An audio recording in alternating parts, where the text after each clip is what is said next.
ekzaminimi i parë gjithmonë në kardiologji është elektrokardiograma, EKG-ja, pa diskutim. Dhe madje është interesante sepse sot elektrokardiograma është kaq e rëndësishme për njerëzit që bëjnë aktivitet fizik, aktivitet sportiv, sa një numër i konsiderueshëm i palestrave, fjala vjen në Itali për shembull, e di me siguri, po edhe në shtete tjera,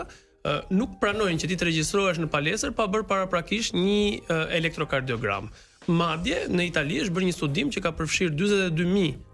sportistë i kanë ndjekur për shumë vite, studim shumë i gjatë që kanë ndjekur sportistët për shumë vite dhe është parë që sportistët që bëjnë një elektrokardiogram përpara se të nënshtrohen aktivitetit fizik reduktohet me 90% incidenca e vdekjes kardiake të papritur tek këta sportistë. Arresti kardiak pra. Vdekja pa pritur. Po, sepse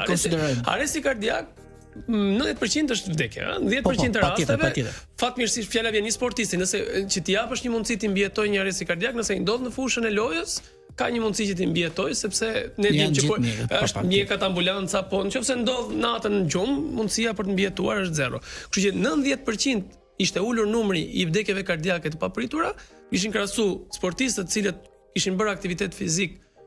pa bërë një elektrokardiogram, pse? Jo se po bërë elektrokardiogramën shpëton nga arresti, po ata që kanë një problem shmangin evidentohen dhe shmangin aktivitetin fizik. Pastaj, sigurisht, a mjafton elektrokardiograma se është nga pyetjet më të shpeshta që më bëjnë pacientët, doktor, tani që më doli mirë EKG-ja, s'kam gjë, Jo, diagnoza në kardiologji është për te elektrokardiogramës, po sigurisht që ka ekzaminime, i dyta zakonisht në radhën e ekzaminimeve është eko e zemrës. Dhe eko e zemrës është ekzaminimi i shkëlqyer për të kuptuar anomalitë strukturore të zemrës, pra për të parë nëse muskuli i zemrës ka ndonjë problematik, nëse ndonjë nga valvulat e zemrës mund të ketë ndonjë çrregullim të lindur apo të fituar, nëse mund të kemi ndonjë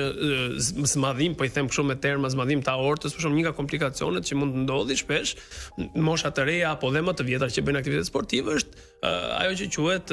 disekacioni apo çarja e aortës, e thënë me një eko zemre fare kollaj ne mund të kuptojmë dimensionet e aortës nëse ajo ka probleme. Ekzaminim tjetër që të gjithë sportistët